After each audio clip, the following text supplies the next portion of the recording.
Hello everyone, welcome back to Cooking with Donna. Hope everybody's enjoying all of their Christmas shopping and your Christmas traditions. And today I wanted to share a delicious fudge with y'all, which is a white cranberry crunch fudge. It's really a delicious fudge, and you'll need some walnuts, a little bit of raspberry extract, some vanilla bark. I use just 2 of these little cubes that come in the vanilla bark, or a couple of handfuls of white chocolate chips will work. Some sour cream, some milk, some marshmallows, some dried cranberries, and some butter. And I think I added and some salt. But let's go ahead and get started. I just wanted to let you know what you'd be needing. Hopefully, and some walnuts.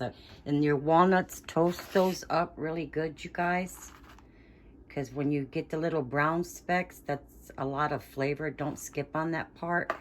But don't walk away from them because they'll burn really quick. And if you burn them, start over. You don't want burnt walnuts.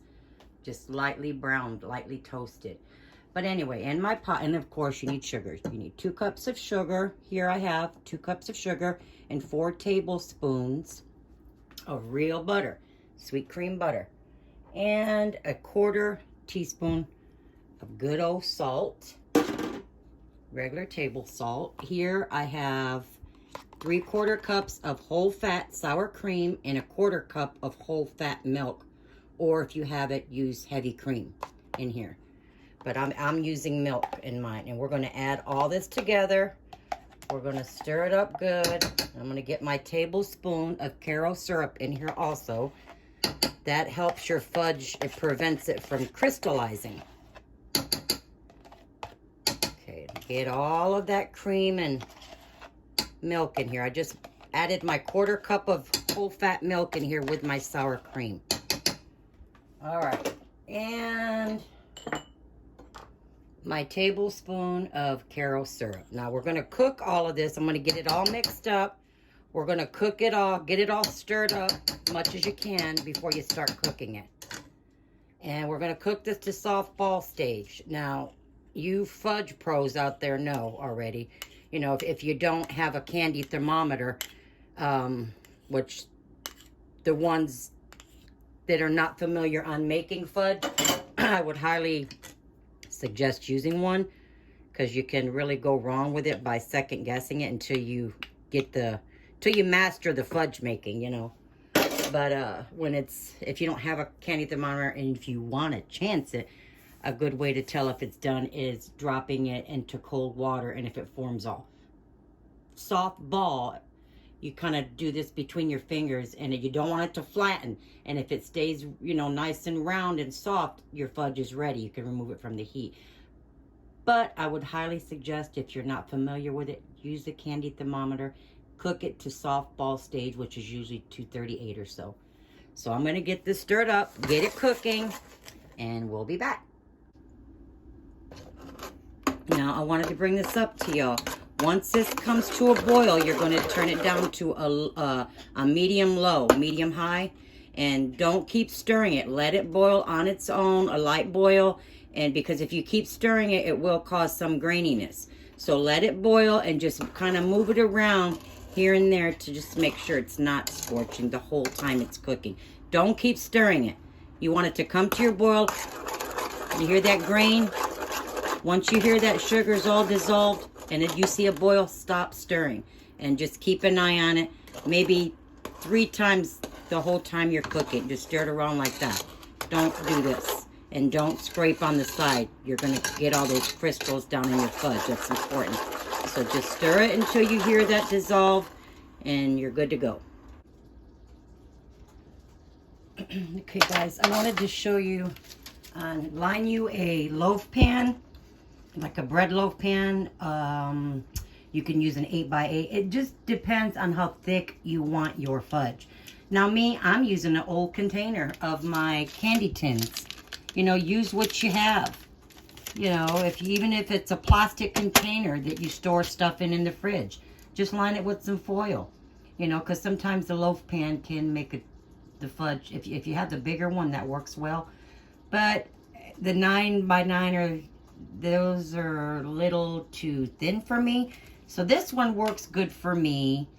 You know, it's gonna firm up no matter what size. You know, it just depends on how thick you want your fudge. So go ahead and butter use and line it with some foil, and that way when it's done, we just pull it right out with the foil and we can cut it better. Just wanted to give you all that tip. Okay, my fudge is done. Mine took like 19 minutes. Not quite 19 minutes, but it just depends on how fast you're cooking it to get to that soft ball stage, so keep an eye on it. Now, I have my 2 little bars of the vanilla bark. You can find that right there in your baking aisle where your chocolate chips and stuff are at. If you can't find it, use maybe a half a cup of white chocolate chips. Okay, we're going to add that in there. We're going to add in our cup of mini marshmallows. I have a teaspoon of vanilla extract. Now, if you want it to be really white, use white or the clear vanilla extract, but I didn't have any, so. And I have a 1/4 of a teaspoon of raspberry extract. That just brings out a little bit more flavor in that raspberry. Just a little bit of the raspberry extract. I'm going to stir this up just till we get everything melted a little bit, and then once these marshmallows get just about all the way melted, I'm going to stop stirring. Almost forgot about the cranberries. I got 3/4 cups of dried cranberries. Okay, and then I'm gonna, because you want those marshmallows to melt. I have a half a cup of the toasted walnuts. You don't have walnuts, use your choice of nut. That's why it's called Cranberry Crunch, the nuts. Let's see, I've got that all stirred in, everything's melted.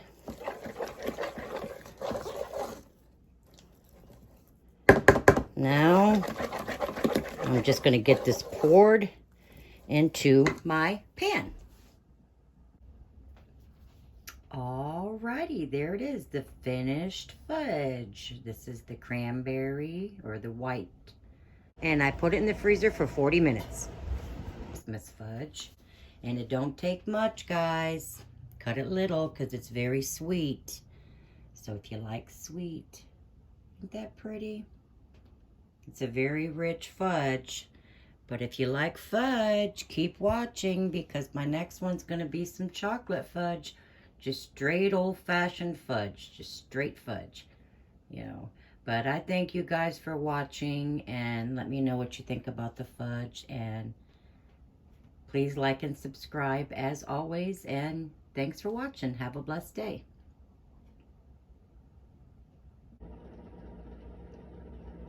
I wanted to wish everybody a Merry Christmas and thank you for watching.